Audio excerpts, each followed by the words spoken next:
What's up mga karil? Alam nyo ba guys na hindi lang pinya ang pwedeng magpababa ng lower blood pressure? Isa rin ang watermelon dahil nagtataglay ito ng amino acid na tinatawag na citrulline. At dahil sa natural source of citrulline na makukuha sa watermelon, ang citrulline guys may support better erection.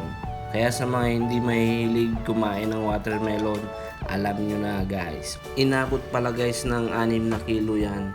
Yung nabili naming watermelon. Bale, 40 per kilo na yung watermelon ngayon. Nadaanan lang namin yan along the highway nung papunta kami ng Ligaw. Sa mga mahilig pala sa sweets dyan, mas magandang mag-invest sa fruits. Kasi marami tayong makukuha vitamins like vitamin C, vitamin A, potassium, dietary fiber, etc.